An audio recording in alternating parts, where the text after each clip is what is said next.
And when you knock us down, we're going to get up. And on the way up, we're going to bite a kneecap off. Go ahead and say it, Ed. Go Tigers! When I woke up this morning, I was feeling pretty dangerous. You like that? You like that? F it. Jamar's down there somewhere. The New Orleans Saints select Marcus Davenport. No! Splash Brothers? Yeah. It's playoff. Keep going, Brace. The playoffs? Don't talk about playoffs. If it doesn't fit, you must acquit.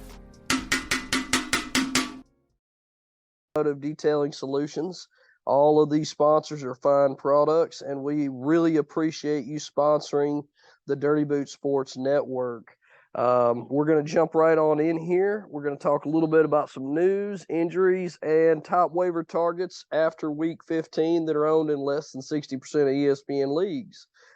We have a treat for you today. We're going to be joined by a guest host a little bit later on. Kyle Horton is going to be jumping in here in just a little bit, one of the other original Dirty Boot boys. You might remember, if you've been following us from the beginning, he was on the first inaugural fantasy football podcast, Chasing the Trophy fantasy football podcast. He's going to join us and talk a little bit about his fantasy football season and kind of his view of some of these players we're going to talk about today on the show and their playoff implications, and maybe give us some more insight and a different perspective on some of these players, and maybe some that I don't have on our list here. So he's going to join us here in a little bit. First, we're going to jump right on into the news, though. This one hurts, no pun intended. Jalen Hurts, and not to be made lightly, but he went down with a shoulder sprain, or he didn't go down specifically, but he emerged from his game this past week with a shoulder sprain. They're expecting him to miss this week. The coach Nick Sirianni, the coach of Philadelphia Eagles, has not ruled him out completely, but honestly, from the reports we're hearing from beat writers, they have no expectations of him to play this week and possibly next week. But Nick Sirianni said he will not rule him out because he's a fast healer.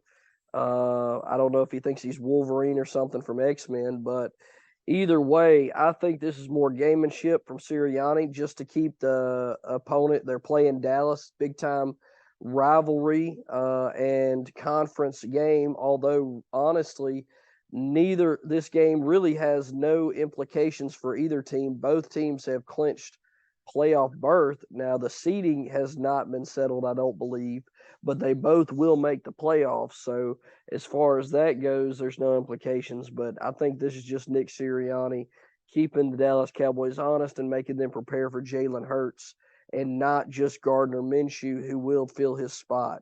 We'll talk a little bit more about him later. Also, the Saints are still alive. God bless America. How? I don't know. Honestly, I don't even know what to say. They won.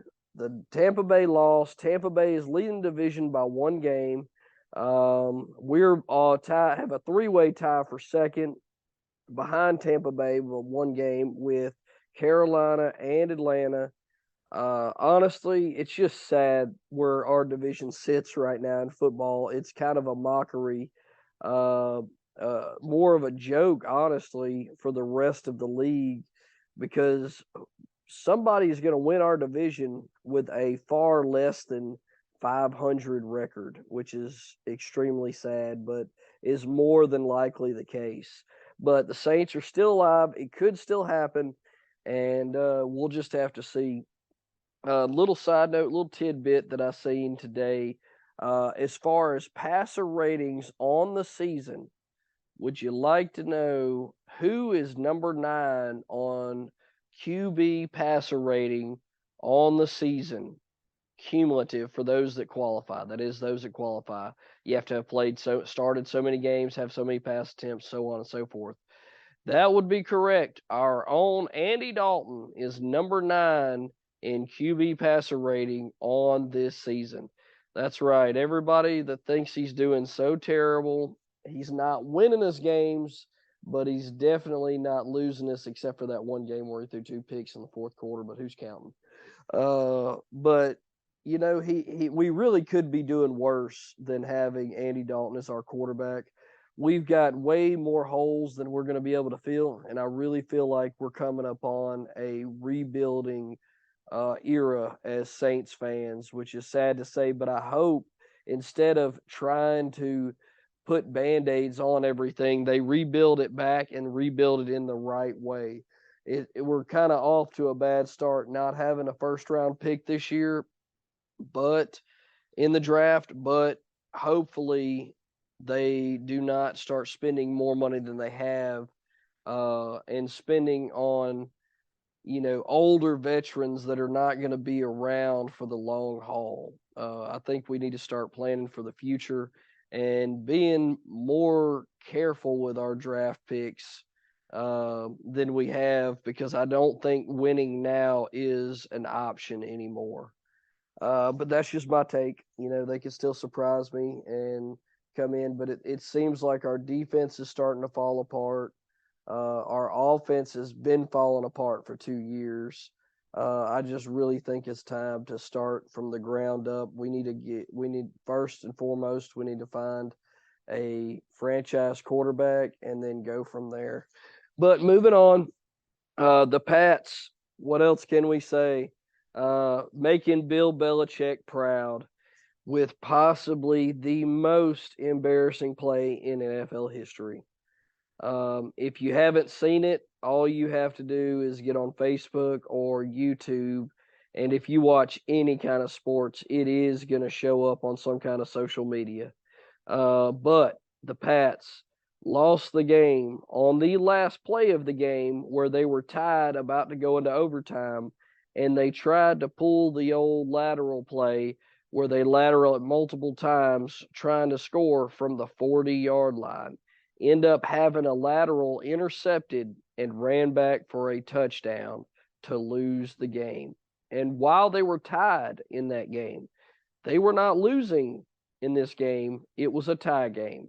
So instead of going to overtime, they had a lateral intercepted and returned for a touchdown to lose the game. And it was a terrible lateral at that across the field. But here nor there, one of the worst plays in NFL history. I understand they were trying to win the game, but it was a huge mistake. Needless to say, we're going to move on. And last but certainly not least, I apologize, but Cowgirls blew it again. Yes, that's correct. The Cowboys or Cowgirls. I'm sorry, Cowboys fans. I'm not a Cowboys hater, I'll be honest, but it is quite ironic how they seem to always fall apart. Big games, big situations, and this time lost in the fourth quarter. Trevor Lawrence and the surging Jacksonville Jaguars, who are not out, who are actually surging right at the right time, and Trevor Lawrence starting to take that next step forward and move up a tier as a quarterback. But yep, the Cowboys lost in the fourth quarter to the Jacksonville Jaguars, and honestly, I think this is way more on the defense than it is the offense in this game. Cowboys defense, for it being as dominant as it was at one point in the season, has really been mediocre at best here lately, and not as feared. Now they are banged up; they have several injuries. Especially opposite of Trayvon Diggs. Trayvon Diggs is only one man, and one man cannot win or cannot dominate on defense. They can make a large impact, but they can't dominate by themselves. So the Cowboys lost. They're still clinched the playoffs due to a couple other teams losing. So, they are lucky enough to clinch a playoff berth and lose the game, which is quite ironic, but they still lost the Jacksonville Jaguars in the fourth quarter when they were up by, I believe, 13 points. So, which is quite crazy. But that's going to pretty much wrap up the news. I could talk more and more about playoff implications and what's to come, but we really got to get into injuries and then plenty of waiver wire targets for this last week and possibly the last couple weeks as the crazy end of the playoffs comes down to the wire. So we're going to jump right on into injuries. The most important and most significant, probably, it could be debated between these top two, but definitely the highest drafted injury this week would be Jonathan Taylor. Suffered a high ankle sprain. I believe it was on the second or first play of the game.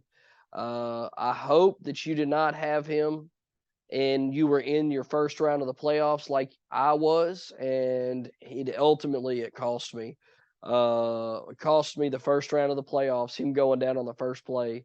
But that's how it goes. It's fantasy football, but he has a high ankle sprain. They put him on IR, season-ending IR, so he is done for the year. So if you have him and you some miracle made it through to the next round, don't count on him. If it's not a keeper or dynasty league, you can go ahead and drop him. He's not coming back. He's not going to be eligible for the end of the year. And the Indianapolis Colts aren't going to make the playoffs, so they had no reason to keep him around. Moving on next, the second biggest injury this week, which if it wasn't for Jonathan Taylor would be the most impactful, and he might be the most impactful, but definitely not the highest drafted, but still Jalen Hurts comes out of his win this week with a shoulder sprain. They did not say when it happened, but obviously he played through it. Believe he had 3 rushing touchdowns, which could have something to do with it because he wasn't throwing the ball as much. But shoulder sprain, expected to miss this week and maybe next week. Like I said, Nick Sirianni is not ruling him out, which kind of stinks for those players that have IR slots that can slide that person that's out into that IR slot. Because if they would go ahead and rule him out now, you could slide him into that IR slot and pick up somebody without having to drop anybody. But since they're not going to rule him out, and I'd be willing to bet it'll be at least Friday before they do. And don't forget, guys, this week, games are on Saturday, Christmas Eve, because Sunday is Christmas, and the NFL does not play on Christmas. And games are on Sunday. So keep that in mind. Make sure you set your lineups. I lied. I apologize. There are some games on Sunday, but several games on Saturday. I apologize. There's 3 and 3, I believe. Let me pull up this scoreboard. I'm sorry. I'm getting that mixed up.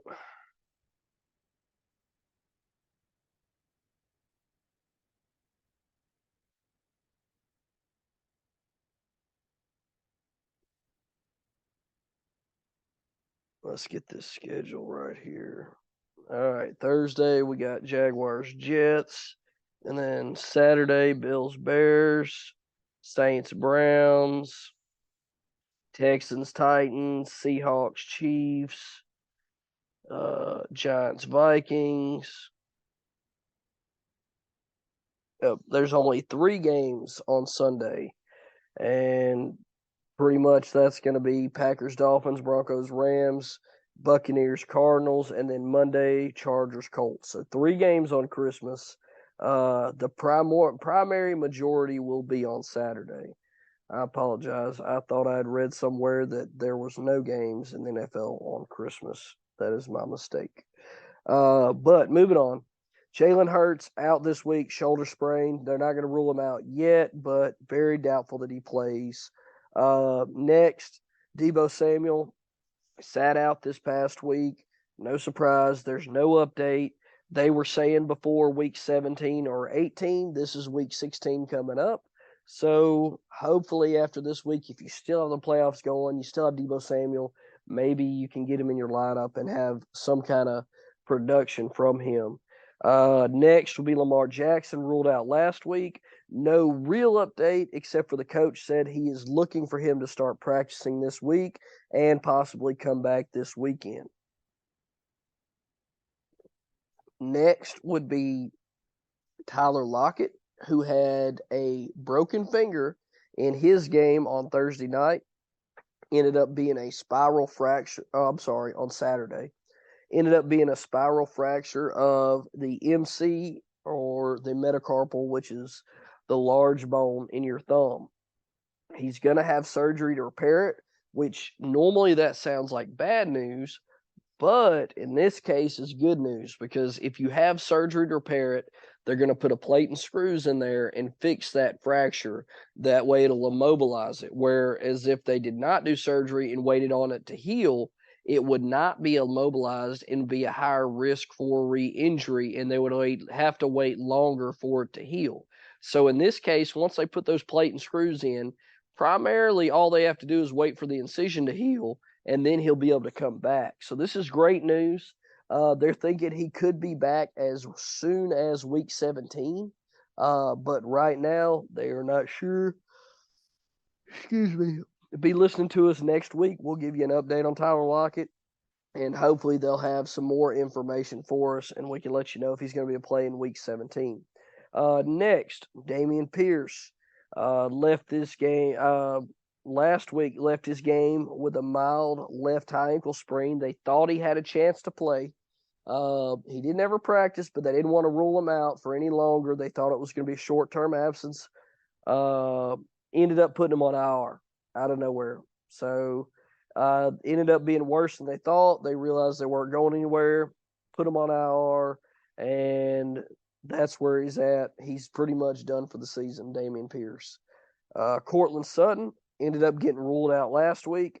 They said he was really close to suiting up to play in this past weekend. Watch his practice schedule. We'll see what happens. Next, Trevor Lawrence, who we talked about a little bit ago, had a great game, comeback win to beat the Cowboys. Did not miss any time, but same injury he had 2 weeks ago, that toe injury. He didn't practice Monday, which was the same thing as last week. He ended up playing the whole game this past weekend.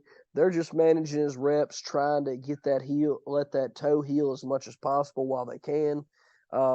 That's all this is work, maintenance, and rep management. So I fully expect him to come back and play. Watch his practice schedule, but there's no way he's not going to be out there next week. He's a competitor. He's not going to let something like this hold him back unless it's serious. Next, Jeff Wilson Jr. with a hip injury. He was day-to-day. He got in a couple limited practices at the end of the week last week. Ultimately, he wasn't ready to go. They said he was close to coming back. Watch his practice schedule, but they almost completely expect him to come back and play this weekend.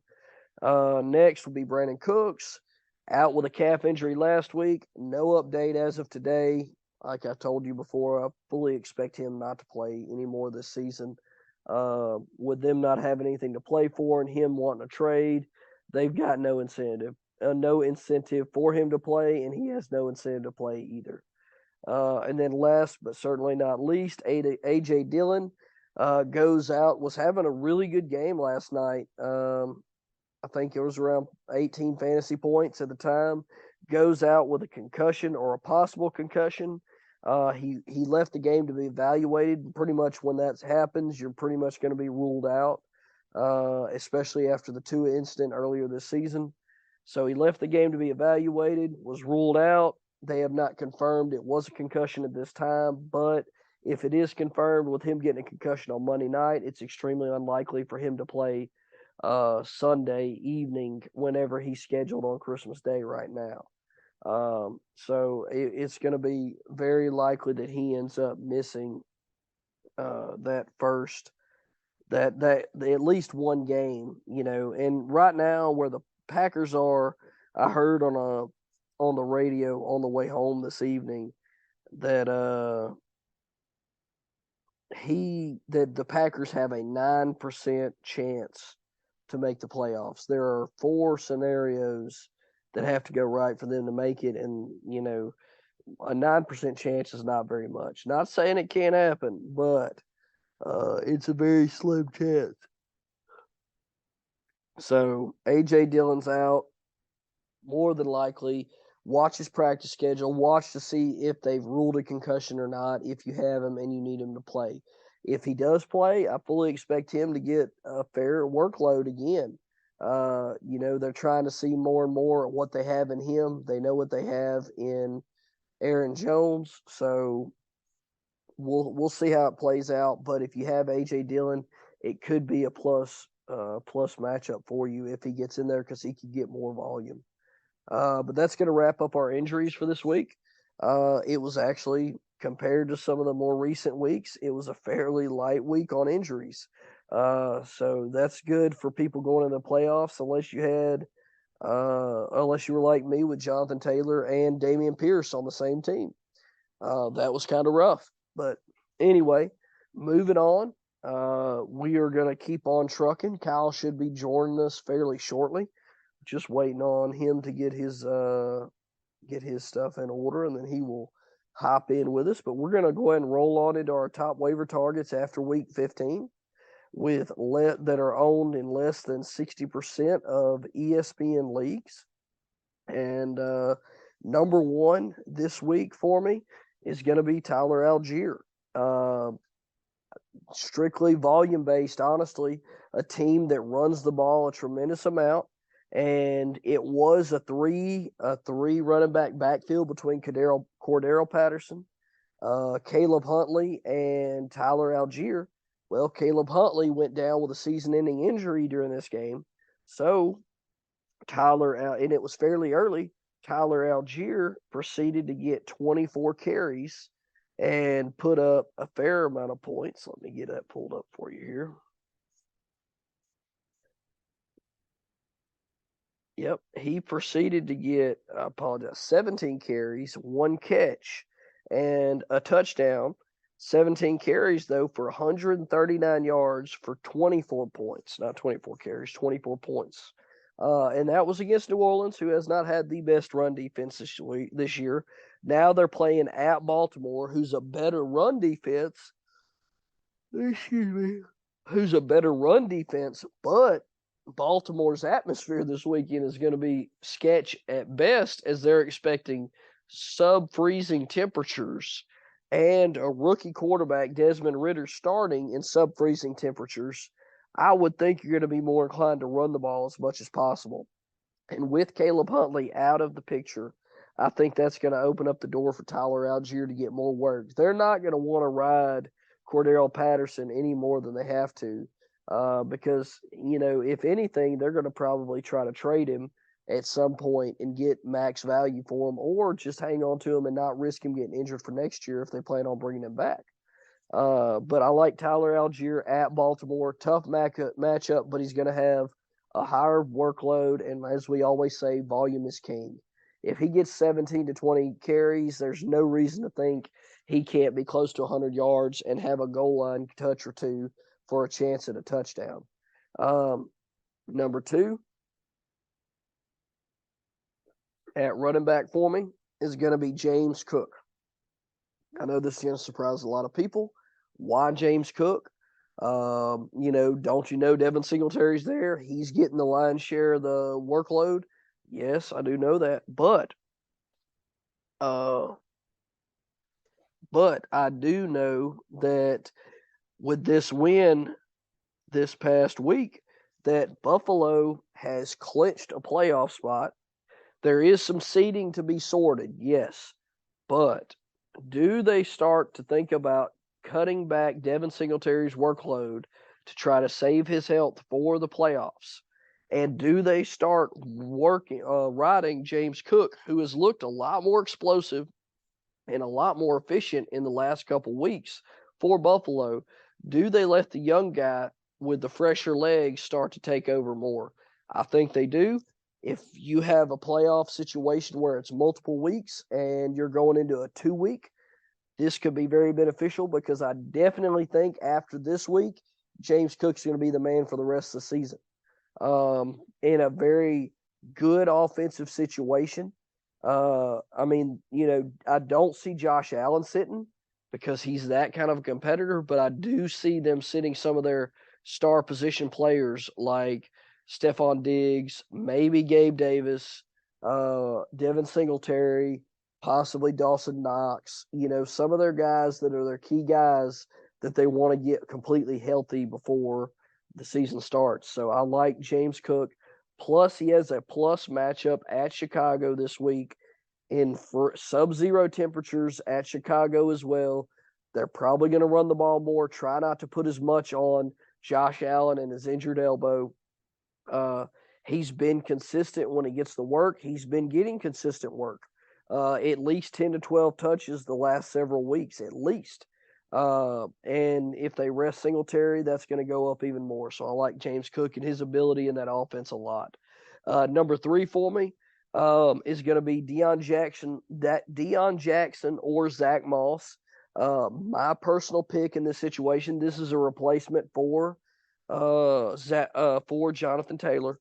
My personal opinion, I think it's going to be Deion Jackson.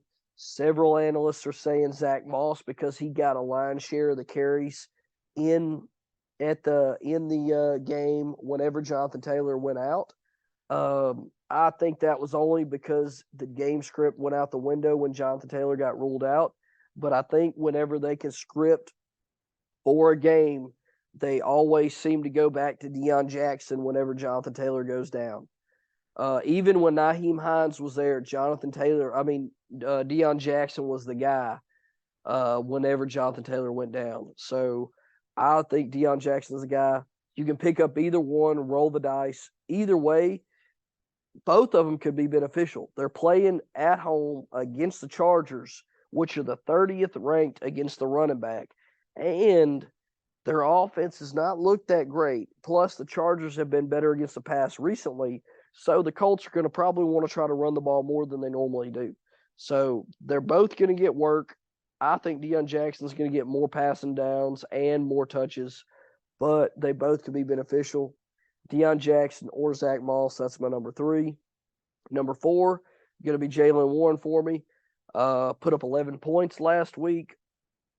Let me get his stats pulled up because they're fairly relevant, even though Najee Harris has been getting ridden like a stallion the last several weeks, 24 carries this week. But Jaylen Warren, 11 carries, 38 yards, not the greatest efficiency, still had a catch for 11 yards, put up 11 points at Carolina. How long do they keep riding Najee Harris, taking a chance on him getting injured here? They are still in the playoff hunt. They're one of those teams, they need several things to go right for them to get in, but one of those things to go right would include winning. So they're probably going to still ride Najee Harris until they're completely eliminated. But if they get eliminated, then I believe Jaylen Warren's going to be the man. They're going to see what he can do with a full workload and evaluate him as much as possible, if not use him as a trade piece, if they're going to stick it out with Najee Harris in the future, or go with a combo running back situation, which would be completely out of character for Pittsburgh. But it could happen. And it's a plus matchup this week. Jaylen Warren at home in sub-zero temperatures again. Notice a trend here. Several of these running backs are in very cold temperatures where they're not going to probably throw the ball a ton. Jaylen Warren at home against Las Vegas, who's 28th against the running back, and he's been getting more work, and he's been getting more goal line work than he normally does. So I like Jaylen Warren this week and going forward as the Pittsburgh Steelers start to fall out of playoff contention. Number 5 for me, it's going to be Jordan Mason at home against Washington. This is not going to be quite as cold of a matchup, but this is one of those matchups where San Francisco has clinched a playoff spot. They are probably going to start taking the pedal down, backing off the pedal a little bit on CMC. And Jordan Mason's going to be the beneficiary of that. We've seen a little bit more from him last week. CMC's such a workhorse, such a competitor. You can get him involved so much, and he can just hurt teams from so many different areas. You can't completely cut him out of a game plan. Hang on 1 second.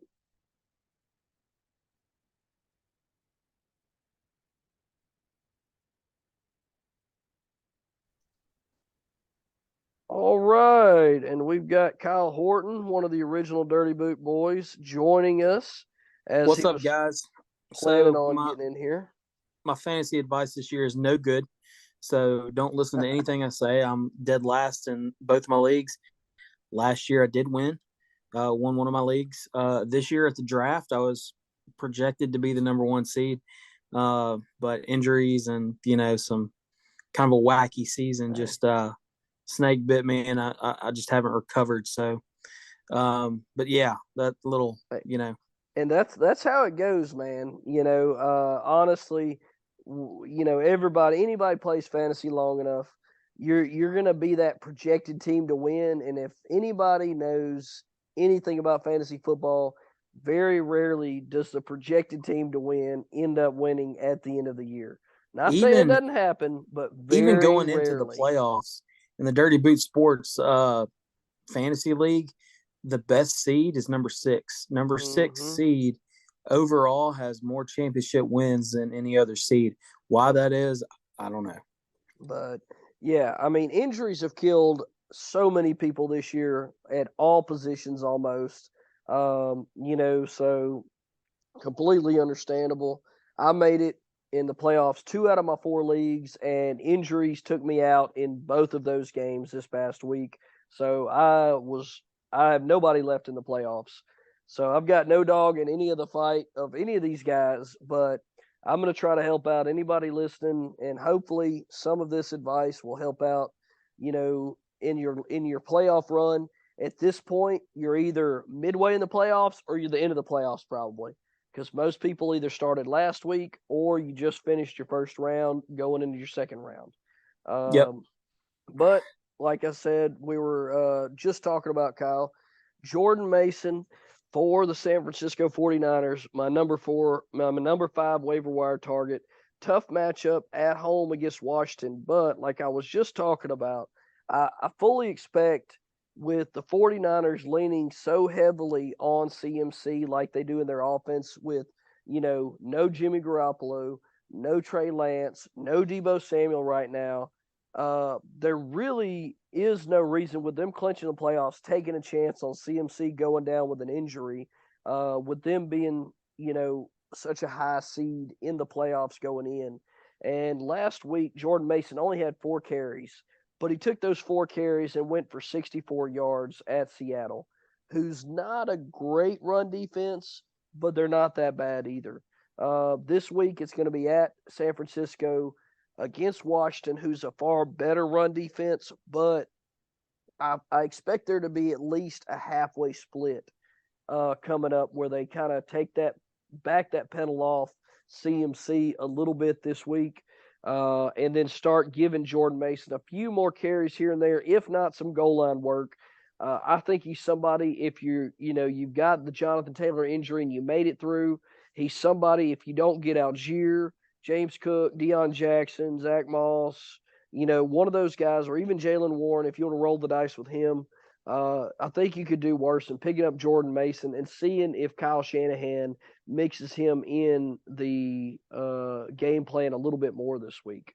Did you anything to think about that? I know Kyle's been in the playoffs plenty to know, like, at some point these coaches start pulling their starters and playing these second and third string guys more and trying to save those starters for their playoff. When they've clinched the playoffs, they start trying to save those starters, and these are the guys that start getting more run here as we're in fantasy playoffs. Go ahead, Kyle.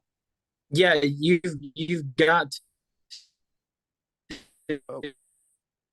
You broke up on us just a little bit there, buddy. If you're a contender, and you've got to think about, prescribed number of carries going into the game, prescribed number of touches, especially in San Francisco's situation. They're not catching the Eagles, for that number 1 seed. So, with Deebo Samuel on it. And another thing, dude, how important was that pickup of CMC? Oh, clutch. Without him, honestly, I don't even know if we're talking about them. They may be sneaking into the wild card, maybe. Yeah. So, when he's in the game and you watch the game, it's like every play is like 10 yards almost, I swear. Almost every play. Yeah. It's like you get him the ball and it's like first down. And, you can't really give him the ball every play, but you want to, and they're going to try to keep him as fresh as they can for the playoffs. And honestly, with their defense, if Brock Purdy keeps playing kind of like he is, and they get Deebo Samuel back, Brandon Ayuk, Kittle stay healthy, I mean, I could see this team making a good run in the playoffs and making it really interesting with anybody. The only question mark is Brock Purdy, in that when's the last time we've seen a rookie quarterback navigate the trenches of the playoffs? So that's right. They are ready to win right now. I think the only piece, like you said, is the quarterback as soon as everybody gets healthy. So that defense is brutal. Yep. They got the pass rushers. They've got it all.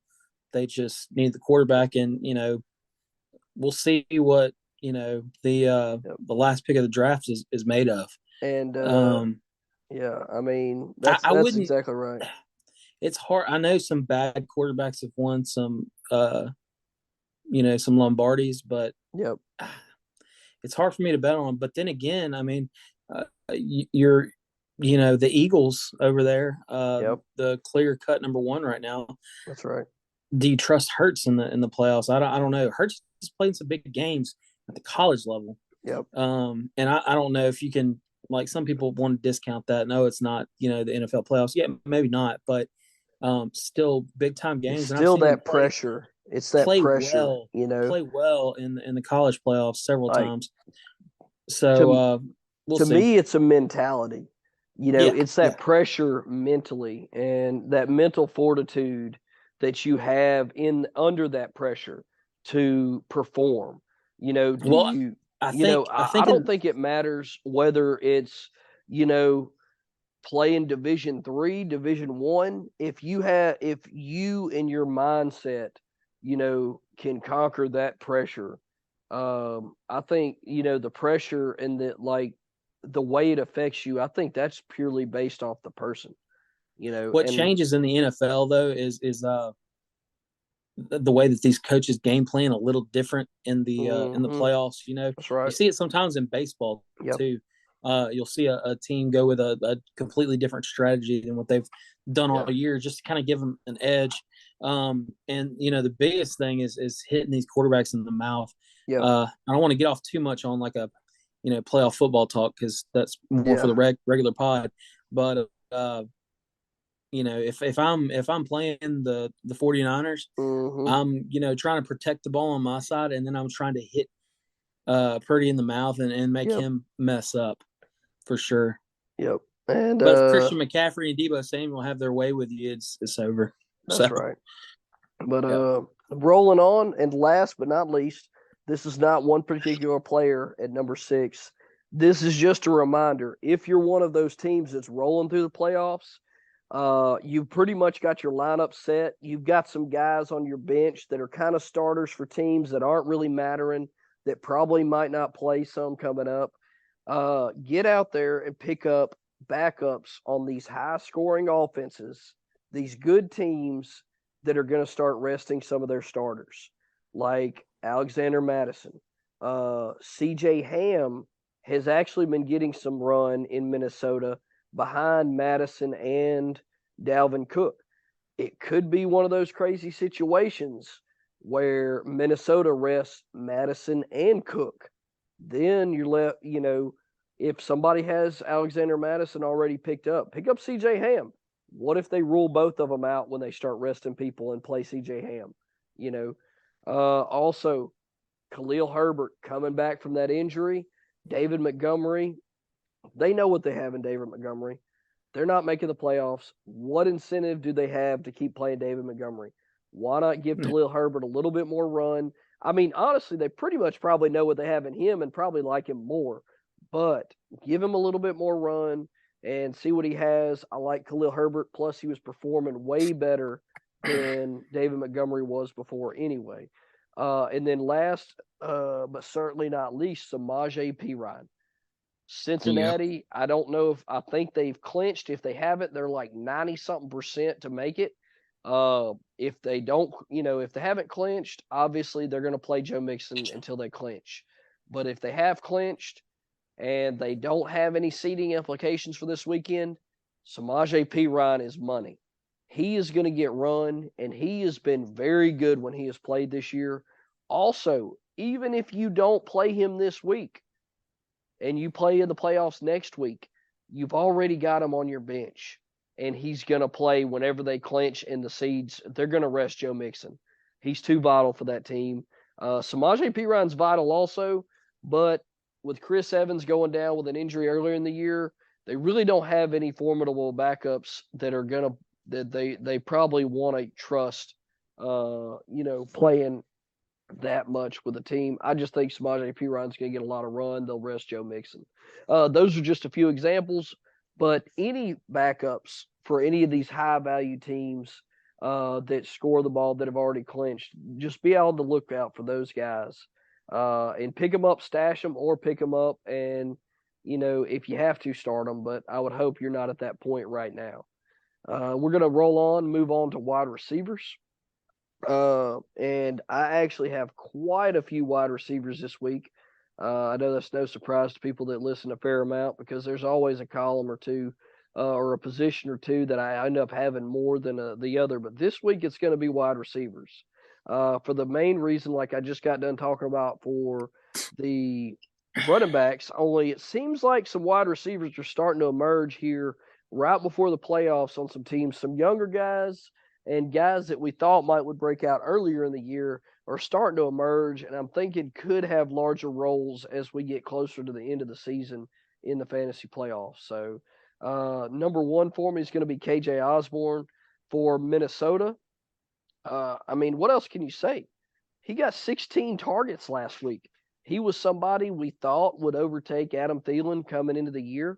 This is where I would insert the Captain Kirk. You like that sound effect if I had it on the board. Yeah, honestly, I was definitely high on the KJ Osborne train as one of the highest wide receiver handcuffs. But honestly, Adam Thielen went down a couple times this year, and KJ Osborne did not really step up.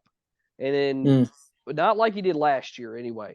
But this game, Adam Thielen was still playing, and 16 targets.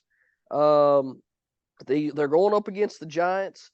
If they sit Justin Jefferson at any point, because they have clinched the playoffs, seeding has not been settled, but they have clinched. So if they sit Justin Jefferson at any point, I fully expect KJ Osborne to take on that workload. It's not going to be Adam Thielen. Lord knows he couldn't handle it. He can barely handle 6-7 targets a game right now without pulling a hamstring or a groin. KJ Osborne. And 16 targets last week with Justin Jefferson. Maybe it just took this long for Kirk Cousins to really start to get comfortable getting him the ball more.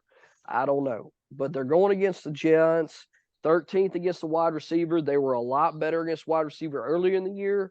Later in the year, they've started to wear down. 13th against the wide receiver right now. But he got 16 targets last week. And if Justin Jefferson rests, that's a number one wide receiver in a high-powered offense. I like KJ Osborne a lot. I think you could pick him up and play him in your flex right now this week because I think it's a good chance he's going to be more involved going forward as they try to pull the reins back a little bit on Justin Jefferson as we get close to the playoffs and not take a chance on him going down with an injury. Anything you want to add to that, Kyle? No, man, I like it. 16 targets is a ton. I know they were obviously completing the greatest comeback in NFL regular season, which, you have to take that into account. But Adam Thielen has lost a few steps, and, maybe KJ will be able to step into that number 2 slot. And in that offense, that's not a bad place, to play a guy. And another thought, honestly, I'm really surprised it's the first time this year that they've tried to complete this comeback with as bad as their defense has been. And that's just another thing. Their defense has been so terrible. They're probably going to end up throwing the ball a fair amount for the end of the year, whether they're playing their starters or not. It's just another thing to think about. Number 2 for me is going to be Marquise Goodwin. Kind of crazy, out of left field, but honestly, record has showed every time Tyler Lockett goes down, Marquise Goodwin's production and opportunity increases. Yes, we do see more DK Metcalf, but Marquise Goodwin has more opportunity, and he's a big play threat, one of the fastest players in the NFL. And he's playing at Kansas City, who's 27th against the wide receiver, and we know Seattle's, with their defense not being what it used to be, they're going to be chasing points from Kansas City, if not trying to match them all game. So I would imagine Geno Smith's going to throw the ball 35 to 40 plus times, which is another scary thought, but honestly, I've come to accept it on this podcast this year. But Geno Smith's going to be throwing the ball a ton, and Marquise Goodwin's going to be his number 2 pass catcher. I think you could do worse, especially with him getting the number 2 corner in a terrible Kansas City secondary. I think it could be a big game for Marquise Goodwin, one of the fastest deep threats in the league. This could really be a big breakout game for him. Honestly, he's somebody that if I had Tyler Lockett, I'd pick up Marquise Goodwin and slot him right in. I wouldn't have to think twice at my wide receiver too. Are the Chiefs starting to feel like the old Saints, where they had all the firepower on offense, but defense was trash? I'm telling you, man. And if Harrison Butker can't make the kicks like he used to, they could be in trouble. I mean, I know their offense is so good, but we've seen the Saints lose because of defensive woes so many times. And you raise a good point, and us as Saints fans know all too well that your defense has to be shored up to even though if your offense, if you're gonna win, it's got to be shored up to make that stop at the end of the game whenever you need it.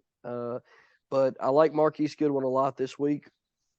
And like you said, Kyle, I mean, Kansas City's defense has been terrible. And honestly, I am extremely shocked they did not make more moves at the trade deadline to pick up somebody else on defense like they did last year.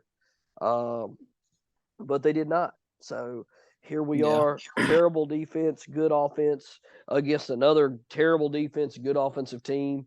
I mean, I don't know what the over-under is on this game, but it wouldn't shock me if it was 50 plus, Yeah, easily. take the over. Yeah. So just a tidbit there. Moving on to number 3 for me. This guy was on the column last week and the week before. I told you to pick him up on his bye week, and I told you to pick him up last week. That's Jahan Dotson. All this guy does is make big plays. Every game this year, it seems like I don't know if he's got it. He might, here, I'll pull it up, just double check. He might have a touchdown in almost every game he's played. But he's just a big guy. And he's not even a big guy. That's what's crazy about it. He's not even a big guy. I'll give you his statistics, but he's a red zone threat. He's in the mix all the time in the red zone, whether they're in close or out. Let's see. Let's see. 2 touchdowns in week 1, touchdown in week 2, didn't have one in week 3, had one in week 4, then he went down with an injury. Then he came back. He came back for 2 games and no touchdowns. Then he went out again after a couple plays, and then he's had a touchdown the week before his bye and then another touchdown this week. He's 5'11", 182, and he's got 6 touchdowns on the year, and he's only played, let's see, it didn't tell me how many. He's played 9 games. He's got 6 touchdowns, okay? He's played in 9 games, 6 touchdowns, and that's only on 41 targets and 23 receptions. Now, obviously, that's not going to continue, but that's with multiple different quarterbacks. Like, that was with Carson Wentz and now with Taylor Heineke, and he's getting touchdowns like that. Obviously, the guy just knows how to get open. So, like I said last week, 6 targets, but he had 4 catches. One of them was ridiculous down the field, contested catch over a defender's shoulder, over his back, jumped up, grabbed the ball from behind him. If you got hands like that and your quarterback sees that, Kyle was an ex-quarterback. What are you going to do? You're just going to throw the ball up like Joe Burrow does for Jamar Chase. Jamar's open big down there somewhere. Yeah, he's not big, But, I mean, you've heard Joe Burrow say it. Man, I just know he's down there and he's going to catch the ball. And it's starting to seem like they're having that faith in Jahan. Is it either Jahan? I think it's Jahan Dotson. But Jahan Dotson is a big-time playmaker, and they're going up against San Francisco. And if you know anything about San Francisco this year, that is where you attack San Francisco's defense is the pass. It is not the run. It is not the tight end. It is the pass and the secondary with the wide receiver. And who not to have better than a big play wide receiver with Washington, a team that needs to win, that has, I think, a chance to get a wild card, if I'm not mistaken, and a defense that could make that happen. So they're going to be in the mix, and they're going to be trying to win. San Francisco's 22nd against the wide receiver. As we said, Jahan Dotson, red zone threat, big play threat. He's been doing it all year. I think you could do worse than picking him up, playing him if you need, a big play. If you're looking for like a boom or bust game, if you're in a bind, he's got the guy that could put up 20, 30-something points in a game out of nowhere. And he's definitely going to be available in your league probably. Kyle's already, kind of alluded to that, big play potential, but anything else you want to say about him, Kyle? Yeah, it's just crazy that Washington's in the mix, and crazy that the NFC East is the best conference in the NFC this year. Yeah. Completely opposite of what we kind of thought it was going to be. So last year, completely opposite of last year. I mean, the NFC South is the NFC East of last year. I talked a little bit about that before the pod got started about how embarrassing it is, but just terrible. But moving on to our number 4 guy at wide receiver, because we got a fair amount of them. We're halfway there, don't worry. Donovan Peoples-Jones, still not added in enough leagues. Another big play waiting to happen with a better quarterback, with a better arm in Deshaun Watson. This week, they're getting the daunted Saints secondary, which honestly, I mean, they're 19th against the wide receiver. But if they don't have Lattimore, they're way worse than 19th, personally. But they're playing at home against New Orleans. I don't like the weather in Cleveland. I believe it's supposed to be sub-zero. But good Lord. I know. I don't know if you've seen this stat, Kyle. There are 6 games. That is correct. 6 games this weekend that are projected to be below 0. Wow. 6 games projected to be below 0. I would say, I think 4 of my 5 running backs that I recommended are playing in those games. So I expect there to be a fair amount of running in those games. But anyway, gonna have to be. Yeah, but Donovan Peoples-Jones, big play. Deshaun Watson has been throwing the ball through him a fair amount. Not a ton, but if Marshawn Lattimore does play and he is on Amari Cooper, I fully expect Donovan Peoples-Jones to get more looks, him and David Njoku, to get more looks in this game when they do throw the ball. And even if you pick him up and don't play him this week, I believe he has a fairly decent schedule coming up. You got to figure Deshaun has got to turn on at some point before the season's over with. Yeah, so Donovan Peoples-Jones, New Orleans, and then at Washington, at Pittsburgh. Both of those very vulnerable secondaries. Washington a little bit better than Pittsburgh, but Pittsburgh a very terrible secondary. If you're playing in the last week of the year, which I hope you're not, but if you are, he is somebody that you definitely could play because he's going to be playing, and they're playing at Pittsburgh. Could be a cold game, but a terrible secondary at that. Moving on, number 5 wide receiver I've got. This guy's been on this list before, kind of disappeared, and then had an injury on his team and reemerged. That's going to be Russell Gage for Tampa Bay. Jumped out of nowhere this past week, got 12 targets from Brady after Julio Jones got ruled inactive before the game. No shocker there. It looks like Julio's probably about done.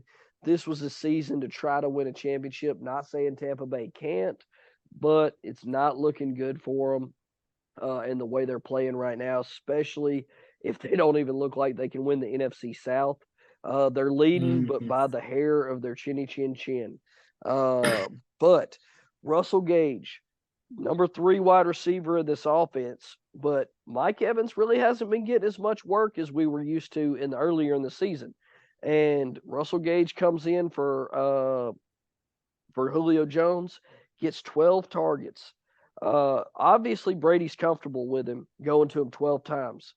This week, he's going to get the 12th team against wide receivers, but he's going to get the number 3 cornerback for an Arizona defense that has not been that great at Arizona in a dome with Tom Brady in a need-to-win game. If Tom Brady's going to show up, it's going to be in a need-to-win game, and it's going to be at Arizona in a controlled environment against the third best corner on the team. I think it's an excellent matchup for Russell Gage this week. That's just my personal opinion, but I think you could do worse than picking him up. I think he was down to only owned in 27% of leagues, which is crazy because last time I talked about him, he was just under 60, and which he's been fairly irrelevant until this point. But he's relevant now, and if you need help at wide receiver position, I think you could do worse. What do you think, Kyle? Russell Gage is one of those guys that burnt me early on in the year. I think I might have even drafted him. Burned a lot of people. But, I mean, Tom Brady needs to win. That's dangerous. That's dangerous when the GOAT needs a W. That's right. So, and especially against Arizona. Who's not going to make the playoffs. Their defense is probably not that fired up to play. The only reason they'd be fired up is because they're playing against Tom Brady. But, right. I feel like this is one of those games. If Tom Brady comes out, leads a drive for a touchdown immediately without any resistance, he probably breaks their will on that first drive.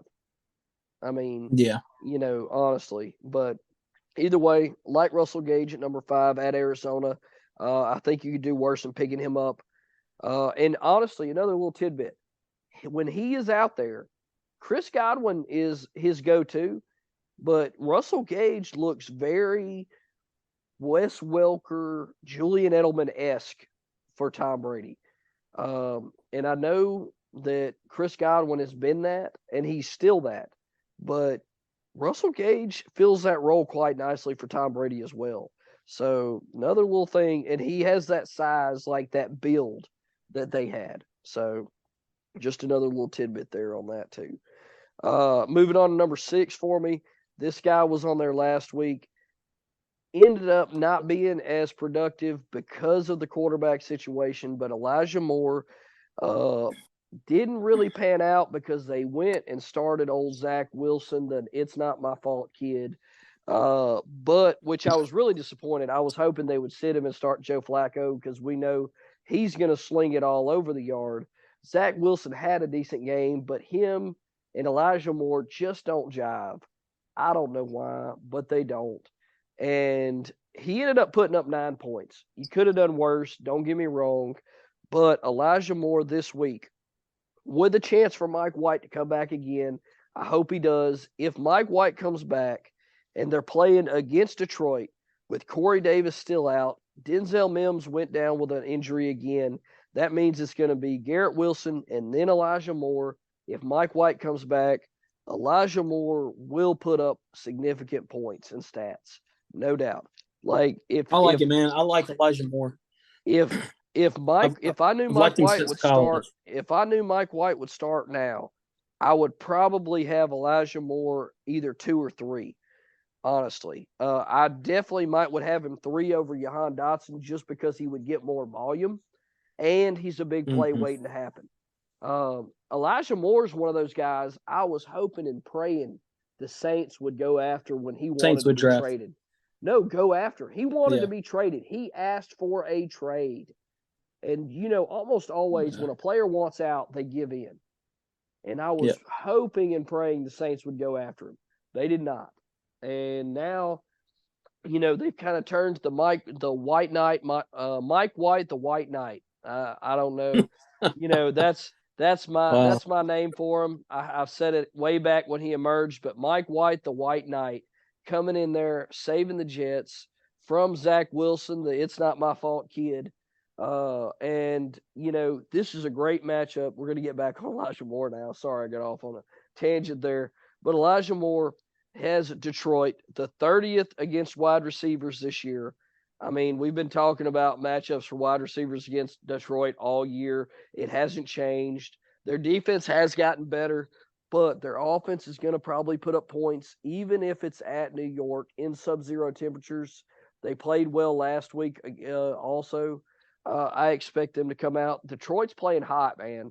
Dan Campbell has that team fired up, and I can really see a resurgence of that Detroit franchise for the first time in a long time. I don't know if y'all talked very much about it on the pod or not, Kyle, but Detroit looks like a changed franchise. They do. Honestly. Much to my chagrin, because if they win the Super Bowl, I got to get a line on my butt. So, yeah, man. That's a tough I don't bet think it's right there. It's not going to happen, but yeah, I mean they need a lot of really powerhouse teams to fall to them. But if their defense keeps getting better, they've got some rookies. That's what I put right here. They've got some rookies. I'm actually going to talk about their defense a little bit later on, but they've got some rookies that are really stepping up and taking that leap under Dan Campbell. And if they keep playing very well, they're going to surprise some folks that. They already have, I think. Detroit is one of those teams that you really don't want to see in the playoffs. But anyway, if they make the playoffs. But I like Elijah Moore this week, especially with Mike White playing. If Mike White doesn't play and Zach Wilson ends up starting, which they've already said if Mike White doesn't play, Zach Wilson will start. I still like Elijah Moore, even though they don't jive. He had, let me pull up his targets. I think he had 8 targets. I'm not 100% sure. But with Denzel Mims being out, that's another person that they don't have to throw the ball to. He had 7 targets. I apologize. But he was out there for 75% of the plays last week. 7 targets, 4 catches, 51 yards. And that was, so anyway, I like Elijah Moore. Give him a chance, see what happens. I think with Denzel Mims and Corey Davis being out, they got to get the ball in him and Garrett Wilson in his hands to make plays happen on the outside. So, moving on, number 7 for me, it's going to be Treylon Burks. He would be higher if it was not for the quarterback situation, very similar to Elijah Moore. If Ryan Tannehill does not play, Treylon Burks does not make this list because Malik Willis will not throw the ball more than 20 times. And that is far. And honestly, he might not throw it 20 times. I think the last time he started, what did he throw it? 18 times, I think. So You might want, I don't know what the over-under would be on his pass attempts, but I'd probably take the under, honestly, But anyway, Malik Willis, they said that Ryan Tannehill, dadgummit, what's his name? Coach for the Titans. Help me out, Kyle. Went blank. Dude, I'm the worst with names, so. Oh, man. But yeah. Anyway, Titans head coach came out and said Tannehill is going to do everything within his possibility to play this week, which they really need him to play. But if he doesn't play, Treylon Burks does not play. Like, I would not play him. But if Tannehill plays and Treylon Burks comes back, with the chemistry they've had and Treylon Burks' production getting the ball, I would pick up Treylon Burks and play him over at least Elijah Moore and probably Donovan Peoples-Jones for sure. Maybe even Russell Gage. But he's at home against Houston, who's fairly decent against the wide receiver, but we all know Houston ain't trying to win. They getting that number 1 draft pick. They pretty much got it locked up, and there's no reason for them to be productive. I'm sure they're going to have a lot of quote-unquote injuries in the next couple weeks on players. But Treylon Burks, he has been productive against tough secondaries all year. Every time he has a tough matchup, Zaire Alexander. It's not Zaire Alexander. The defender, the cornerback for Green Bay, ate his lunch when they played in Green Bay, and Tennessee went in there and beat Green Bay. I know I remember that several weeks ago, had over 100 yards against him. And honestly, every time he's out there, he looks like a dominant wide receiver. He's just got to stay healthy, you know. Anyway, go ahead, Kyle. Big target out of Arkansas. That was another draft prospect that we were looking at for the Saints. Mm-hmm. Yeah, I hope he has a great career. Tennessee likes those big SEC receivers. So, that's right. Yeah, definitely depend upon who plays at quarterback. And, that's always a tough play at receiver when they're in Tennessee. Definitely. But your next guy I'm very high on. Yep. I almost had him higher. The only reason I don't have him higher is the Can't weather. get no respect. No, it's the weather. Sub-zero temperatures in Cleveland, windy conditions. Yeah. The only thing that gives me hope is Andy Dalton has a history of playing in Cincinnati, so he is used to these temperatures. Now, granted, he did not have a great history this time of the year in Cincinnati, but he has had a history of playing in these conditions. And so does Taysom Hill playing at BYU.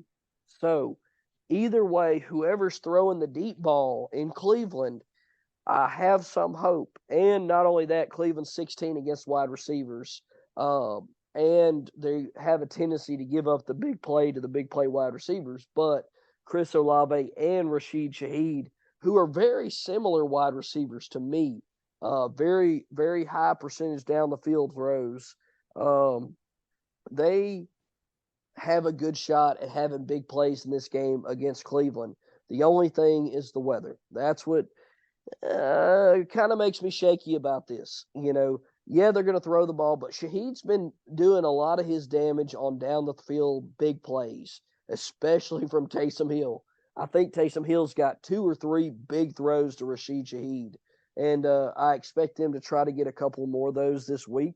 But if the wind's crazy, if it's below, like I think Cleveland was one of those. It was like -6 was the estimated temperature at the time.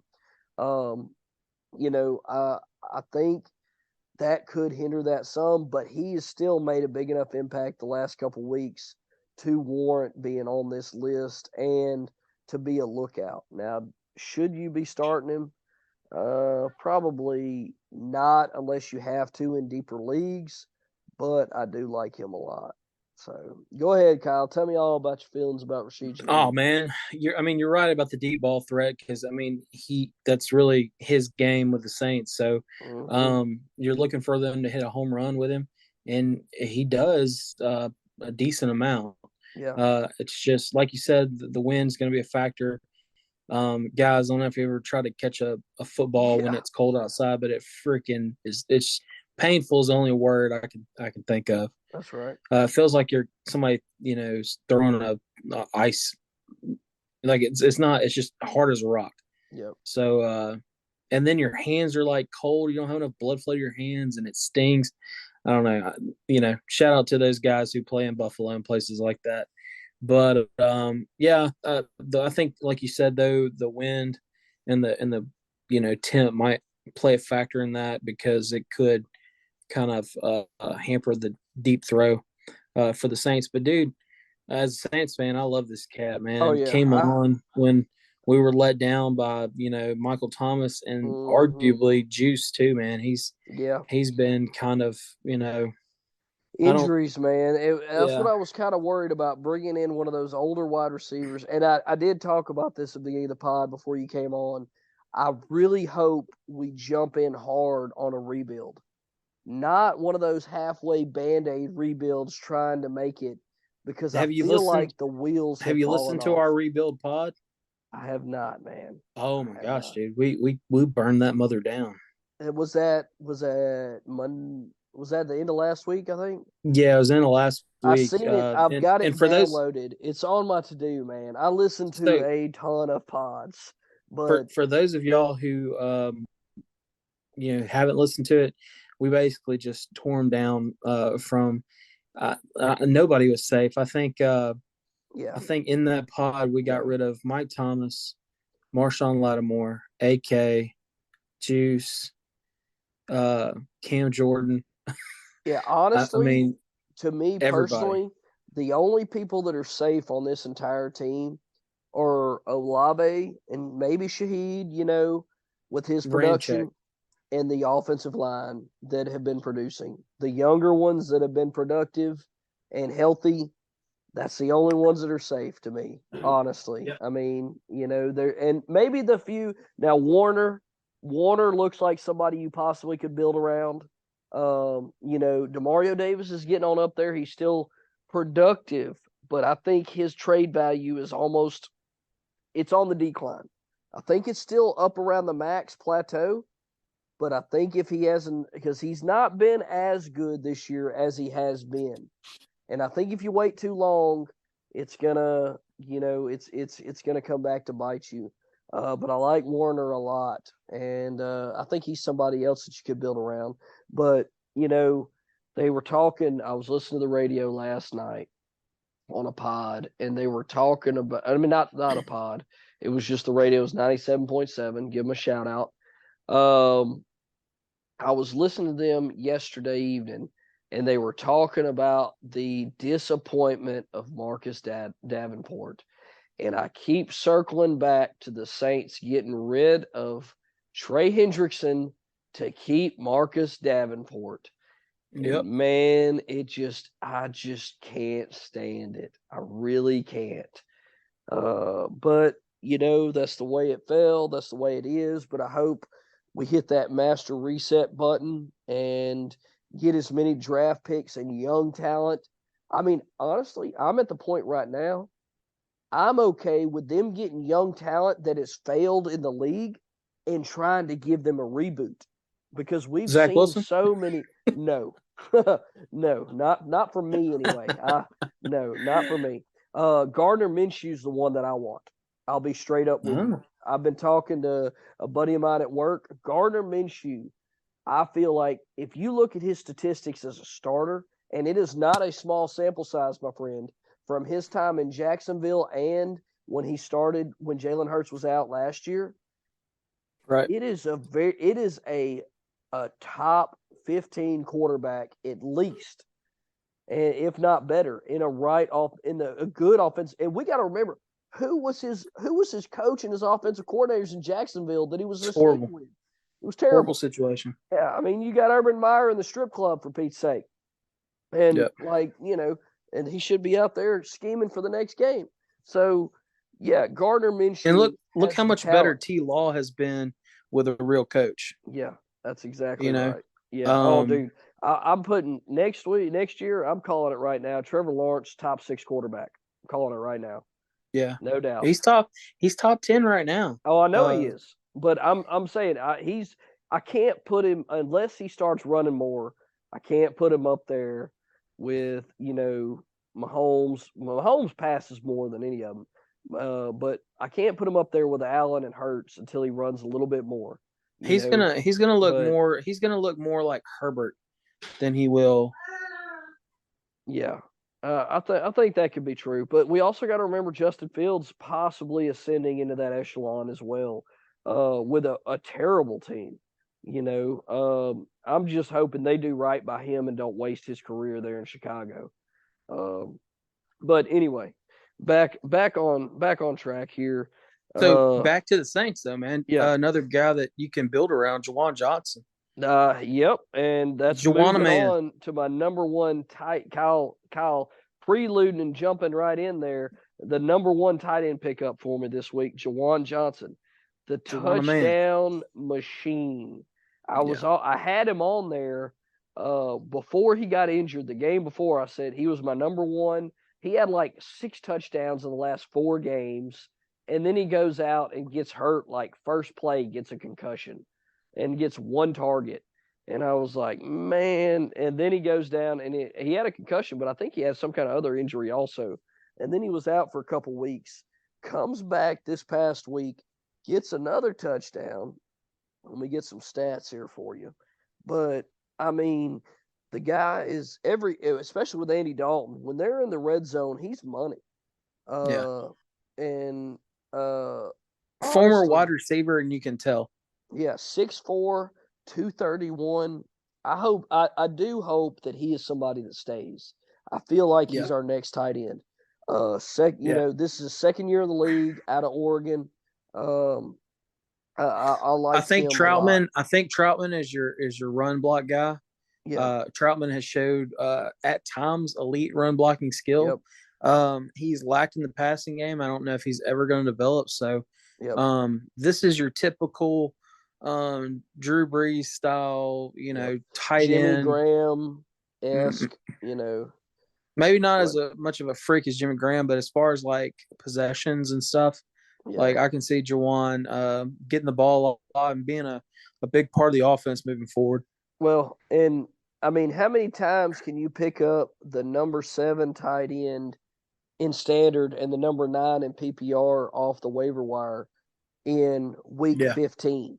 He played 51% of the snaps last week, 6 targets, 4 catches, 2 touchdowns. If that doesn't 4 catches, 2 touchdowns. If that doesn't scream red zone target monster, then I don't know what does. And then they're at Cleveland.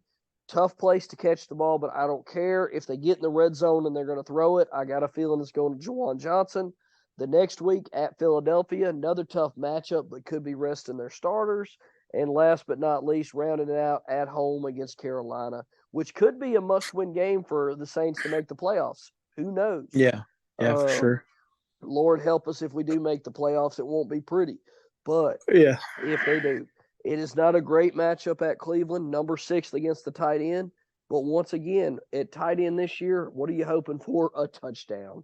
I mean, that's all you hope for. That's why my segment is called Lawn Darts, because you literally throw it up in the air and hope it lands on a TD, and that's all you can do. But unless you have Kelsey, then you're getting your PPR in. And that's it pretty much this year, because Andrews, I don't know what happened to him. Freaking Houdini. Disappeared. Gone. David Copperfield, man. Freak. But anyway, moving on. Juwan Johnson, number 1. Number 2 for me, this guy. He was number 5 for me last week and ended up coming through in the clutch. If you picked him up, he definitely put up some points for you. It was a tough matchup at Denver, but this week it's a plus matchup. That's Trey McBride for Arizona, playing at home against Tampa Bay. They're 26th against the tight end. Is Tampa Bay. He had 4 catches for 55 yards on 5 targets last week. And he's got a way better matchup this week at home in a dome. You probably won't have Colt McCoy because he got knocked out. But whoever you have coming in, chances are they're going to be going to that safety blanket. Kyle and I have talked about it numerous times. Young, inexperienced quarterbacks, that tight end and that running back's the safety blanket. Trey McBride is an athlete. He was the number 1 rated tight end coming out of the draft this year. Everybody was wondering, why in the world would you draft a tight end when you got Zach Ertz? This is why. Zach Ertz goes down. They still got a number 1 guy, and I don't know if Zach Ertz comes back to this team this next year if Trey McBride can take that step forward here at the end of the year and show him what he can do. But I like him a lot this week and, honestly, to finish out the playoffs, because Kyler Murray's not coming back, and whoever they have, I got a feeling they're going to be going to the tight end a fair amount. Kyler Murray is going all pro in Call of Duty. Yeah, Warzone. I don't know if you heard earlier, the last time he missed, but I swear he missed the game because it was coincidentally on the same day that Warzone was getting released. And, I mean, I don't know what else you can suspect. If he was day-to-day and a game-time decision that all of a sudden ruled out, Warzone gets released, I know what the freak he was doing. He was playing Warzone. That's a Cody Morton move right there. Get out of here with that mess. Shout out Cody. Yeah. Anyway, moving on to my number 3 tight end this week. Another guy that was on my list last week and produced, freak athlete, and this will be another one tied to the quarterback, though. Now, I will say that he could be more productive than anybody else on this team from the quarterback, but I'm going to try not to butcher this name again, but it is Chigoziem Okonkwo, okay, for the Tennessee Titans. Okonkwo. I like it. From the Tennessee Titans. They're playing at the Los Angeles Chargers. So in Los Angeles, decent weather. They're 14th against the tight end. He's playing 50% of the snaps. Let me double check that. Hang on one second. I might not have updated his matchup. Give me 1 second. And see, there I am lying to y'all. He played at the Chargers last week. I didn't update his matchup. My bad. He gets to play at home against Houston this week. And we all know Houston is pretty much laying down at this point in their season. But I will say if Malik Willis plays, like we just talked about, Houston is only 23rd against the tight end. But if Malik Willis played, we just talked about young, inexperienced quarterbacks. Where do they like to go? Their tight end and their running back. But their tight end's, that's their safety valve. He is the athletic tight end between him and Austin Hooper. And that's saying a lot because Austin Hooper is an athlete. Yep. But he is an athletic tight end between the two of them. 6'3", 238-pound rookie out of Maryland. He played 60% of the snaps last week at the Chargers. 5 targets, 4 catches, 54 yards. 10 yards a catch. That is a great average for a tight end on a team that's pretty much being used as a safety valve. So I fully expect him, even if Malik Willis plays, to be fairly productive against Houston. But if Ryan Tannehill plays, I think he could be another top 10 tight end. I think the last 2 weeks he's been like the – hang on, and I'll tell you, God bless Sleeper for giving me all this information, by the way. But the last 2 weeks, let's see, where's he ranked? Oh, it's going to make me pull it up on the app. See, that's one of the wonderful things of the Sleeper app. It tells you where that player ranked each week that they played whenever you pull up their player profile. Talk about Okonkwo for a second, Kyle, while I'll pull this up. Dude, honestly, I don't know a ton about him. I know he's a freak athlete. I don't think has he played a lot of football in his lifetime? I don't think he has. I think he's one of those guys that came on late, yep. As a teenager, and then played for Maryland, and he's okay. He's a freak at that position.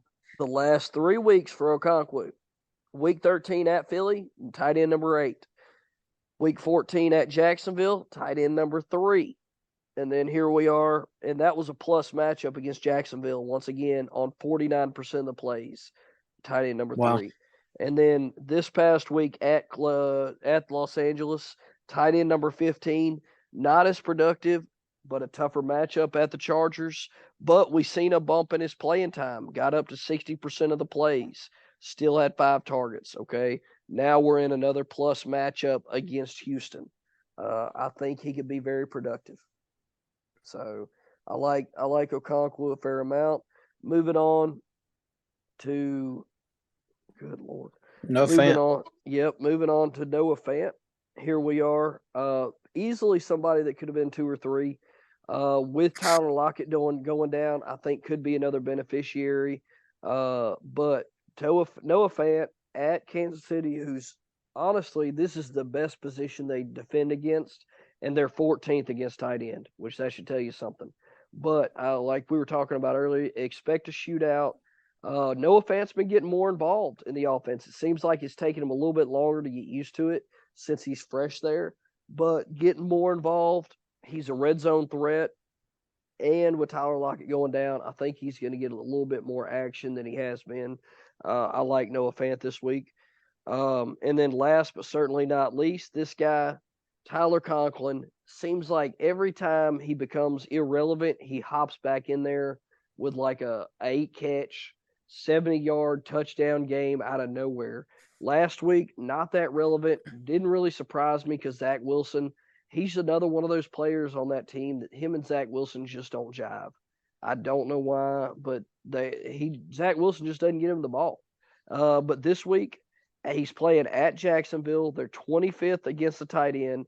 Only start him if Flacco or White are playing, but he still played 75% of the snaps last week.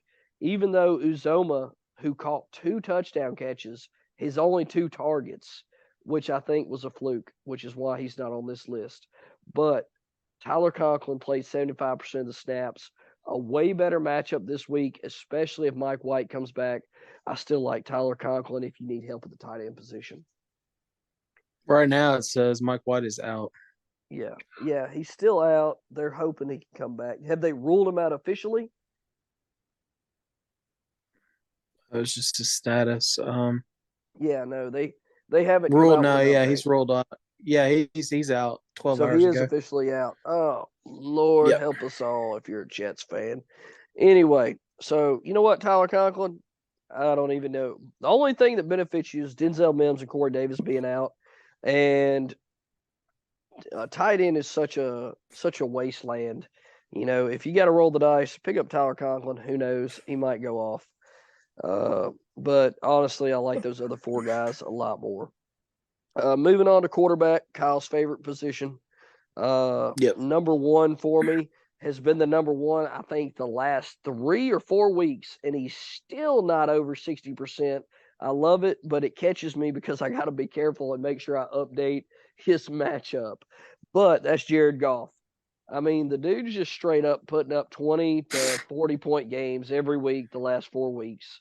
I don't even know. I need to see where he's ranked at right now. Because he's top 10 fantasy. Yeah, he's still not ranked. He's still ranked in 50% of leagues, but no, not quite top 10. Number 12 and as a quarterback. Close. But still, I mean, hey, at this point with the injuries, you're lucky if you get a number 12 quarterback at this point in the year. But he's going up against Carolina. Not the best matchup for a quarterback, but honestly, the way they're playing right now, I'll take Jared Goff as hot as they're playing in any matchup. I mean, we're seeing several of their players that are, DeAndre Swift's finally coming back, looking healthier. Amon-Ra St. Brown is as hot as ever. DJ Chark is healthy. They got Jamison Williams back. They even have their tight end, Brock. He's Brock something. I thought about putting him on the list, but he just ain't quite getting he's not getting the production. But Brock Wright, their tight end, he's a second-year player coming out of Notre Dame, which we all know produces tight ends fairly well. But he even got in there with a touchdown last week at the Jets. So they're spreading the ball around. He's got plenty of weapons. They're at Carolina. Not supposed to be as bad a weather at Carolina as it is everywhere else. They're playing hot. They also need to win if they want to make the playoffs. And we all know, as long as it's been since Detroit's made the playoffs, I know it's been, about 4 or 5 years when Stafford led them to the playoffs for the first time, and it seemed like forever. And then they got smoked. Since the Barry Sanders years, yeah. Yeah, and then they got smoked, but at least, they haven't had a lot of hope here lately. And they've got a little bit of hope, and they look good. So I like Jared Goff this week. I don't know if anybody's been picking him up and streaming him in y'all's leagues, Kyle. But your boy has. Yeah, I've got him. I got him when freaking Lamar went down. Yeah, and I've been starting him. I got him before he got hot. So yeah, and honestly, didn't really help my team, but I got multiple. I've been fortunate. I had Trey Lance in a couple leagues, and then I had Russell Wilson in a league, and I got lucky and rolled the dice on Geno Smith on his breakout early in the year. And so I've been rolling with Geno at quarterback for – Who knew? I know. I did not know, but I was, desperate. And I was like, this guy put up some points. Geno was an upgrade over freaking Russell Wilson. I know. One of the I will be the first to admit I was extremely wrong on Russell Wilson this year. I'm still trying to wrap my head around how this happened, but that's a whole nother conversation for a podcast after the year's over. It's his mindset. I mean, we can talk about that but that's what it boils down to. Anyway, number one for me is Jared Goff. If he's out there, pick him up, start him. Honestly, I'd start him over half the starters in the NFL, even if you're not streaming a quarterback. if you've got one of those teams in a tough matchup, I say you pick up Jared Goff and play him. And the same goes for the number 2 pickup for me at quarterback, and that's Gardner Minshew. Even though they're playing at Dallas, who has not been the feared Dallas defense of earlier in the season here lately. They're 9th against the quarterback, but honestly, they've been falling tremendously the last several weeks. And Trevor Lawrence come back on them down 13 points with like 5 minutes to go in the fourth quarter. So Gardner Minshew has got, just as many weapons as Trevor Lawrence does. And I would almost dare to say a far better offensive line. So Gardner Minshew at Dallas in the Dome, don't have to worry about the weather, plenty of weapons. And honestly, I think this is a chance for Philadelphia to showcase Gardner Minshew if they're thinking about trading him. I don't know what the contract situation is, but I will say if they're thinking about trading him, because we know they're going with Jalen Hurts long term, that's no doubt. So there's no need to waste this opportunity to showcase Gardner Minshew and possibly get some picks for him. Like I said earlier, man, I'd be fine with trading a second-round pick for Gardner Minshew right now if I'm the Saints. I know that's crazy talk, but I feel like he's one of those guys that's kind of been a little bit forgotten about, that has kind of been playing as a backup quarterback that played good enough to be a starter in the NFL when he got his chance. And Jacksonville let him go when they had the number 1 pick and drafted Trevor Lawrence. I mean, he's a generational talent. I don't blame Jacksonville for letting him go. But these teams that didn't pick up on his ability, that, didn't sign him to give him a chance to start, it just baffles me. The Saints still had Breeze, so I can't really blame them then. But I just feel like he should be a starter in the NFL. He'll probably come out and, go 10 for 33 with 3 picks, but I think he's got a good chance to put up some points this week at Dallas. And he's a competitor. He's that wily competitor too. That guy that, very kind of Mike White, the White Knight-esque, coming in there, broken ribs, just gutting it out, trying to do whatever he can to help his team win no matter the scenario. He's Baker Mayfield, but better. Well, he's Baker Mayfield, and he keeps his mouth shut, is what it is. Freaking Baker Mayfield. He's a more respectable Baker. Yeah, I mean, honestly, But I wish he'd grow like a Fu Manchu, and come out some kind of crazy mess like that. But anyway, neither here nor there. I know. I like Gardner Minshew at number 2. Number 3, this guy was higher up on the list for me last week. He did not produce. I'm sorry if you started him and you got let down and lost. But that's not going to keep me from putting him back on the list this week because he has a very good matchup in a scenario where they have to win to make the playoffs, and that's the New York Giants, Daniel Jones, playing at Minnesota, who has already clinched their playoff berth, not their position, but their berth. But they are still not as motivated to win as they once were. So Daniel Jones against Minnesota, at Minnesota in the Dome. So another one of those places that is protected against this weather that a lot of these quarterbacks are having to face. Minnesota's 28th against the quarterback, and the Giants need a win. They don't have as many weapons as you'd like to see, but he has a rushing floor. Don't give up on him. I like Daniel Jones at number 3 here, going at Minnesota in the Dome, having to get a win for to keep their chances alive to make the playoffs. What do you think about old Daniel Jones, Kyle? Danny Dimes is always a threat on the ground. I know people think he's not, maybe because he, one of the longest runs of his career, he kind of goofed up and fell down. But he's a threat on the ground. He's not far behind Allen and Hurts as far as yards per attempt. Yep. So yeah, he's a threat to run.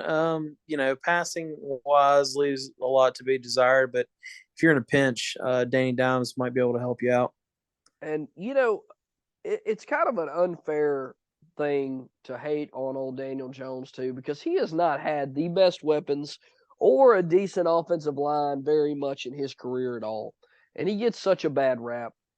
You know, he's not that bad of a quarterback. He's just been in some bad situations for a long time. You know, I've seen him make some, questionable throws, but he also has not had the tutelage of a good quarterback coach, I don't think, at all in his career. Well, I mean, at Duke he had the Manning quarterback guru, which actually arguably how he ended up in New York. Right. So yeah, he needs an offensive minded head coach. He's got some help this year with old dude from Buffalo coming over. That's right. And I do expect it, and I think that's why the Giants have a decent record this year. Oh, no doubt. So Brian I expect Dable, him if they stick with him, which I think they would. I don't know if they're he's cheap right now. That was going to be my next question there, Kyle. What do you think of New Orleans going after somebody like Daniel Jones? Oh God, Clay would have a stroke. He can't stand Danny Dimes. But you cannot deny his athleticism, his potential. I mean, if the Manning brothers see it, I'm not saying that, he's going to be the savior, but I feel like there's some untapped potential and development there that still has not been scratched. It could be. I would take Minshew over him. But, no doubt. Me too.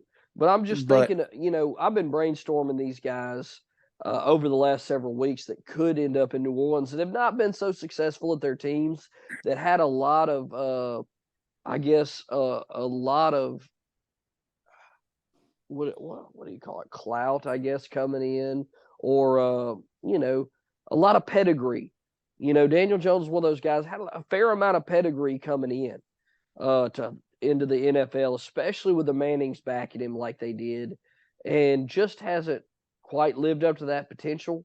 But he's had one of the worst offensive lines in the NFL since he's been in the league. And the only help he's had the whole time has been Saquon. And, I mean, he got the tail end of OBJ's career. And we've seen what that was like in Cleveland with Baker, which, I mean, that's neither here nor there. I mean, it sounds like Clay thinks about Danny Dimes like I think of like Baker. But, I mean, I don't know. When I see him play, it seems like he has that leadership ability. He has the running ability. He has the arm talent. I mean, and he does make some questionable throws, but when he does make those questionable throws, it's almost like when Andrew Luck used to make those throws, like he was trying too hard to put the team on his shoulders, if that makes sense. And I feel like that's something that could be coached out of him, He but gets sacked a lot. He gets does. sacked a lot. He's been sacked 41 times this year. But that's also something where if you're the coach, do you start trying to address that in drills and pound that, throw the ball away into his head? You know what I mean? Yeah. I don't know. But I don't know. New York needs more weapons, but for sure. I mean, and then they need an offensive line that's functional. But either way, this week he's got a great matchup. I like him at Minnesota, especially with his running floor. I think he's got a good chance to put up some decent points for you. And we've seen him put up some major points games. So it's not out of the realm for him to save you if you're in a tough matchup. And then last but certainly not least, Kyle has answered this question for me, unfortunately. Mike White, the White Knight, will not be starting. So that means Zach Wilson comes in at number 4 for the quarterback to stream, only because he's going up against Jacksonville at home. But Jacksonville is the 27th 27th defense against the quarterback, which is an excellent matchup. And Wilson has the weapons to put up some major points in this game. So that's the only reason he's on here. He put up 30 points last week even though I don't like him, just because of his press conference right now. And, I feel like the team doesn't really like him, honestly. But he put up 30 points last week. He's going to be the starter this week against a Jacksonville defense that is not very good, with a Jacksonville offense that is very good. So I think that's a recipe. Could be a higher scoring game than people think, but it is in New York. Another one of those locations that's sub-zero temperatures, which is crazy. But I still think both of these teams have enough firepower to put up a fair amount of points. And Zach Wilson is one of those that is used to playing in cold weather. He's been playing in New York. He played at BYU. It gets very cold there in the winter, so he can play in the cold. And with his gunslinger gunslinger mentality, sweet Lord, it's getting late. Gunslinger mentality. I mean, he can put up those big games, and he has the players to do that. So, what do you think about Zach Wilson at number 4 there, Kyle? I like it in a matchup against T-Law. Maybe there'll be a little sense of, competition, just personal competition there. That's right. T-Law has come on and become, what people thought he was, and Wilson has not. So, Mike White's hurt, and that's the only reason why Mike White the Knight is out. So maybe he needs a little chip on his shoulder, That's right. Maybe that is what it took. Who knows? But we will see. And I said last but not least. Zach Wilson, his game, he does the improv stuff. It's the easy stuff, the dink and dunk, the cross, right over the middle, settle in the window, hit your man. It's that kind of stuff that he doesn't do. If he would just do the easy things, well, he would be a completely different quarterback. But you make your bread and butter on your regular offense, the stuff you should be hitting, and then all that fun stuff is just the sauce on top. That's right. But I would like to see him do better in the league. Who knows if he will, though. But yes, last but not least. I know. I said last but not least, but I was a little early on that. And last but not least, this guy's been on here the last 2 weeks. And honestly, he could have been on here technically for like the last 6 or 7 weeks, because I've said from the beginning, since Trey Lance went down, any San Francisco quarterback will be on this list as long as they're less than 60% owned, because of the amount of playmakers they have on that team. And Brock Purdy comes in at number 5. It is a tougher matchup this week, playing at home against Washington. They're 15th against the quarterback. Not as tough. Not as good as Seattle was, who I think was 19th last week. But Brock Purdy at home against Washington, 15th against the quarterback. He has a plethora of weapons. Word of the week, plethora. Look it up in your dictionary, folks. Plethora of weapons. But the dude is tough. He's going to play. He's going to give it his all. I mean, he's Mr. Hold on. He is Mr. Irrelevant. Yes, Mr. Irrelevant. And he's also could be playing in a matchup where if for some reason San Francisco starts to sit some folks, we know they ain't sitting their quarterback. Lord knows they're already down to their 3rd string. I mean, they'd have to play Josh Johnson, who, I guess they could play to save Brock Purdy. But I would think if it was me, I'd be wanting to get Brock Purdy all the reps you can before the playoffs. Exactly. He's getting reps. Purdy, he's going to be in there. Yeah, he might not have CMC, but he's going to have Brandon Ayuk, I would think. And he's probably going to have George Kittle, because we know there ain't no way George Kittle's sitting out a game. And I think those two alone, with Jordan Mason in the back, with that offensive line and that defense to get him extra possessions, I still think Brock Purdy is one you can stream at home against Washington. in a pretty decent matchup, especially with all the injuries at quarterback and all the bad weather this week. I think Brock Purdy's got a chance to put up some decent production. What do you think? I know you're a big fan of Mr. Irrelevant there, Kyle. I like him. He was hyped up so much by the media because he beat Tom Brady in his first career start, and he was Mr. Irrelevant, and Tom Brady's a GOAT, and Tom Brady was nearly the Mr. Irrelevant of his draft. Yeah. And what's up, Drew Boo? Drew is making an appearance on the podcast. Oh, hey, Drew. My youngest one, named after Drew Brees. That's right. Snuck that in there without my wife knowing, but she let me name him. So I like it. But yeah, Brock, we'll see what he's got, man. He's interesting. He's cool. Yep. Rookie quarterbacks though, I like that you have him at 5 because he is reach. So yeah, but hey, look, the last 2 weeks he's put up top 10 production. I'm just saying, ain't bad. Top 10 the last 2 weeks as a rookie, and that was one that he didn't start and one that he did. So and hey, 2 weeks in a row. That's not just 1 week. So yeah, that's right. That 2 is more than 1, Kyle. I'm glad. Yep. John Madden is more than if I 1. ever heard it right there. That's All right. Moving on to my DST starts of the week. Number 1, same as number 1 last week, the Denver Broncos, and they really showed out at Arizona. I mean, they took Colt McCoy out in like the first quarter. That defensive line is young and super talented. And this week, who do they get? Good old Baker Mayfield at the Los Angeles Rams, who have pretty much rolled over and given up for the year. I mean, if that wasn't evident on Monday night, only scoring 3 points against a Green Bay team that has pretty much rolled over and given up also, I don't know what else you need to see. But Denver at Los Angeles Rams, it's kind of unfortunate it's not going to be in Denver because I'm pretty sure if it was, it would be the coldest game in the NFL, but it's not in Denver. It's at the Los Angeles Rams, but they are over the threshold. I have to come clean.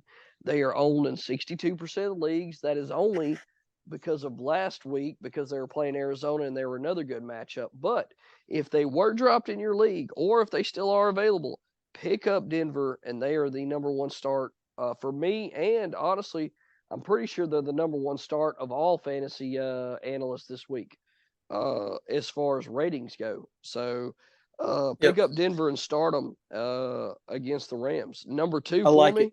Oh yeah, I know you'd like it. I didn't have to go to Kyle. I knew you liked that one. We're gonna get into the ones that are a little bit more controversial here in a minute, though. Number 2, Los Angeles Chargers at the Indianapolis Colts. I mean, what else do you need to say? Colts lost Jonathan Taylor, unfortunately, and they were already the number 30th against DSTs in the league. So a bad offense just got worse. I mean, what else can you say? And Matt Ryan's been turning the ball over like a madman. It's really unfortunate to see him kind of at this decline. But here we are. And on top of that, the Chargers are getting healthier. Their secondary starting to make more plays. Derwin James is popping up all over the field. Joey Bosa, I believe, is looking to come back sometime in the future. I don't know if it's this week or not. I have not heard or read. But also, the Chargers need to win this game to keep their hopes alive. And Indianapolis is done. So it's kind of like a defense and a team that needs to win versus an offense and a team that doesn't need to win. Yeah, they're out there showcasing some of their younger talent, but so you tell me we're going to take the second and third string guys for the Colts up against a Los Angeles Chargers defense that's getting healthy that needs to win? Yeah, I'll take that all day. So, what you think, Kyle? I like it. Anybody against the Colts and that turnover machine is a good start right now. So. A lot of people will be a little turned off on the Chargers because they've been fairly beaten up all year.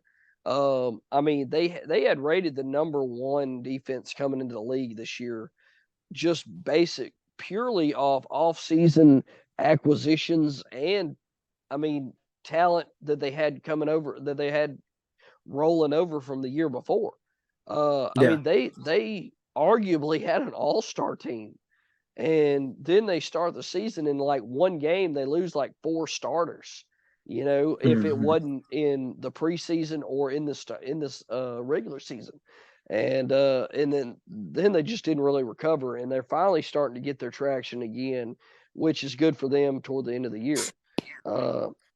But moving on to the number 3 start at DST, it's going to be the Las Vegas Raiders. That is correct. One of the worst defenses in the NFL. But the last 3 weeks, I believe, I got it written down right here. No, I lied. The last 5 weeks, depending on your scoring, they've put up 9 or more points the last 5 weeks. And this week, they get to play at Pittsburgh, and I believe the second or the third coldest game estimated in the league. And that's right, another game estimated to be below freezing. And Pittsburgh's already 24th against the DST in the league at this point. Mitchell Trubisky started last week. Kenny Pickett did clear concussion protocol. So if they decide to bring him back, it will be Kenny Pickett against the Raiders, but it's at Pittsburgh in the cold. And Pittsburgh and the Raiders defense has been playing well. But not only is it the cold game, it's the 7:15 game, Kyle. I believe it's Saturday night, if I'm not mistaken. It's 7:15 in Pittsburgh. So it's going to be icy cold. And hey, man, your boy, the rookie, I just went blank, Pittsburgh's quarterback. Yeah, Kenny Pickett. Smallest hands in the league. My hands, I'm 5'7". My hands are the same size as Kenny Pickett's. I still say Kenny Pickett's got it, man. I feel like I'm just saying with the cold. I'm just saying with the cold. Oh, yes. Yes. No, that is a large factor there. And that's a good one to point out there, Kyle.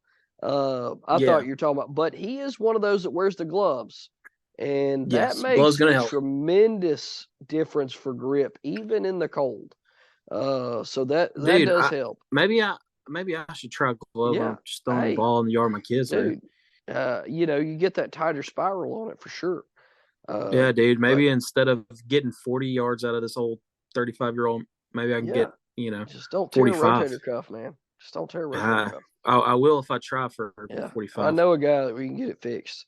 But anyway, I like Vegas Raiders at Pittsburgh. That's number 3. And last but not least, I've been hating on this defense all year, but I got to throw them out there just because of the situation. Detroit's defense at Carolina. Carolina's 22nd against DST, but depending on your scoring, Detroit has scored at least 8 points since week 8. Okay. Not bad. 8 points since week 8. Now, it depends on your scoring. I'm in a league where every sack is a point. Typical interception, 2 points, fumble recovery, 2 points, and you give up points, this, that, and the other. But ever since week 8, Detroit has scored 8 points or more. And they're playing at Carolina this week. And Detroit has to win. And we talked about this earlier on. Detroit's defensive, their young rookies that they drafted are starting to kind of transcend and step up in their roles. And I think Dan Campbell's going to have this defense fired up like nobody's business at Carolina in a need-to-win game. So, and who knows who's starting a Carolina quarterback, Kyle? I mean, they could be open if you want to run up there. There's a good chance they could need you to start. I mean, they definitely let you dress. Yeah. I mean, because Lord knows they ain't got 3 dressing because they ain't got nobody left. Sam Darnold's going to play, I think. But P.J. Walker's out. Baker Mayfield's starting for the Rams, and that seems like it's best case scenario for Carolina for sure. Lord help DJ Moore. But yeah, anyway, yeah, I know. That was another bust on my team. Yeah, I had him on 3 teams, and I was super high on him. But I'm not even going to get off on that tangent when we're almost done with this, but yep. But number 4 for me at DST, Detroit at Carolina. I mean, I laid out the facts. Honestly, at this point in the year, you're just playing matchups unless you've got a stud DST. But even at this point in the year, if you have a stud DST and they're making the playoffs, you got to be careful if they start pulling some of those starters. Even if they get a little tweaked here and there, you want to be playing those DSTs that are hot, that are trying to make the playoffs.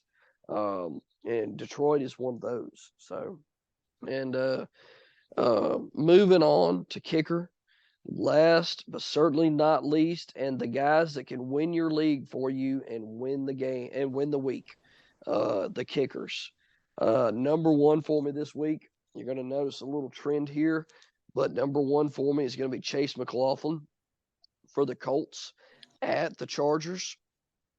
I mean, I really don't see the Colts getting in the end zone at all, which is great for the kickers because that means they're going to be trying to kick some field goals to keep up on their points. And Chase McLaughlin has put up like at least 19 points the last 3 weeks. He's put up 20 in 2 of the last 3. I think it was 21, 19, and then 21. That's incredible for a kicker. Now I think he's already made it. He's the 7th ranked kicker on the season, and he's only like 10% owned. Okay. But he's playing at home in the dome against the Chargers. Okay. So he's in a dome. We don't have to worry about the weather. And the Chargers are 23rd against the kicker, which means they're very good in the red zone.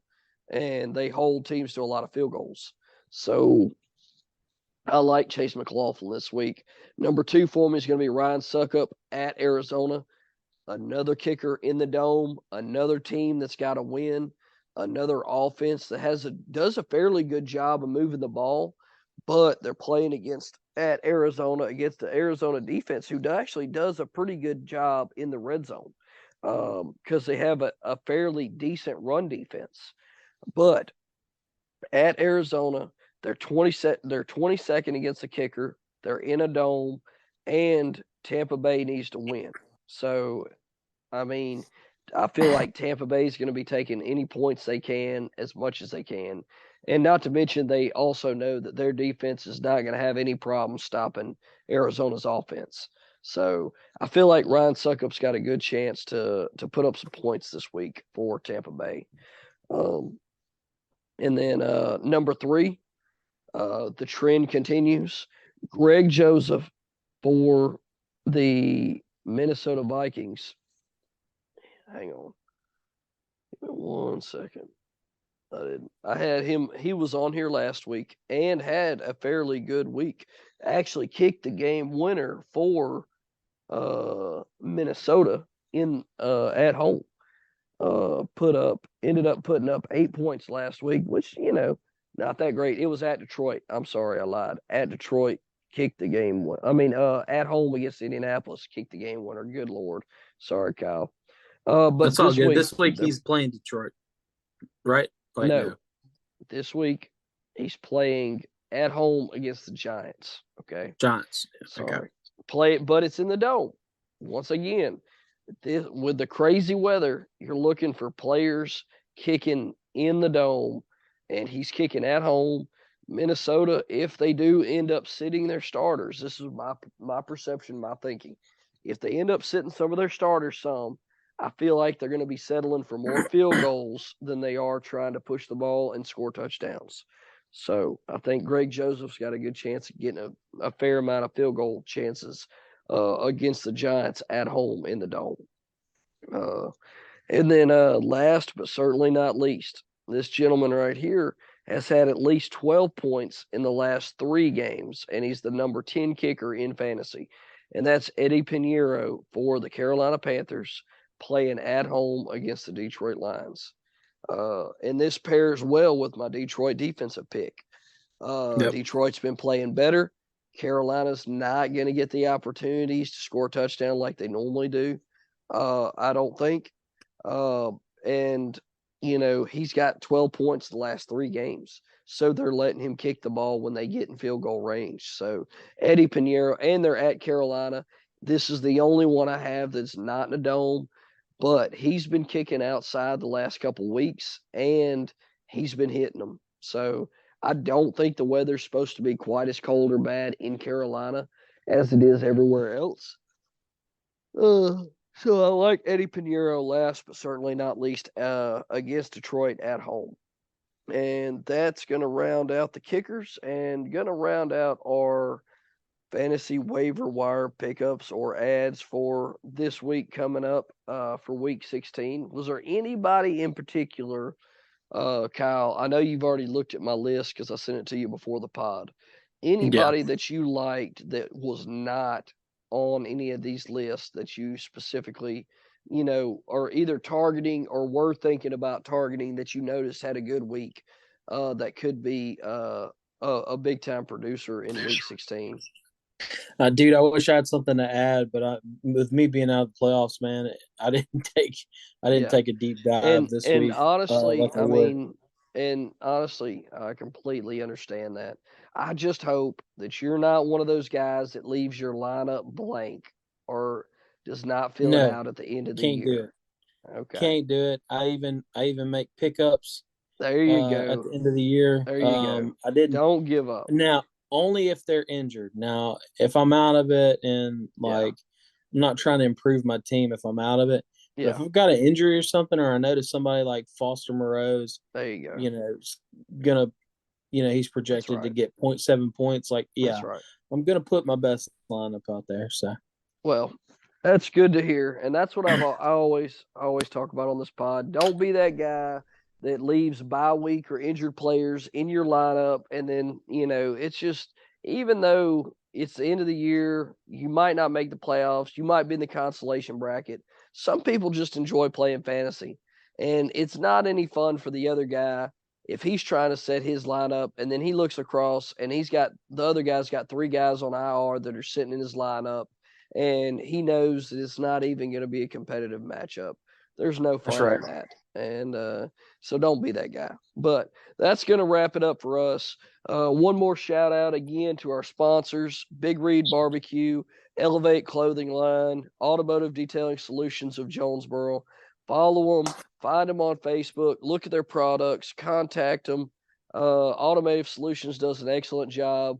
Several high quality recommendations from several people that I know, including, I believe, Kyle, have you had this guy detail your car? I know, who was it? Somebody on the pod was talking very highly of the Automotive Detailing Solutions. He hasn't done ours yet. We actually won a free gift card for a free detail. Heather did. But I know Matt personally, and the dude just it's ridiculous. I don't know how he's a psycho about getting that stuff super clean. Which if you're trying to get your vehicle detailed, that's what you want. That's exactly what you want. Big Reed's Barbecue, man. One of my former teammates, Andre Leonard, is their marketing guy. Locally owned, great barbecue sauce, great people. The clothing line, dude, I'm ready to get some clothes in from these guys and see what that's all about. But we're just excited that they took the leap and wanted to sponsor the pod. So, yeah, do us a favor, do us a solid. Go check them out. Go get some barbecue sauce, get you some clothes, and get your ride clean. That's right. And as always, if you don't already, and if you do, we appreciate it. But if you don't, like, subscribe, follow, and download our pods. That is how we get feedback. And if you can leave some feedback, let us know what you like. Let us know what you don't like, and we will try to adhere to that. But we appreciate everybody out there. If you didn't make it in fantasy, don't worry. There's always next year. If we were the cause, I'm sorry, but it happens. And if we were the cause that you won, you're welcome. But congratulations and good luck next week if you're still in there. And just follow us and keep listening, because we'll be back. Even though we're not in the playoffs anymore, that does not mean we're not going to keep bringing good content to you and trying to help you win your fantasy season. So good luck and hang in there, guys. And we will see y'all next week. Later. Who dat?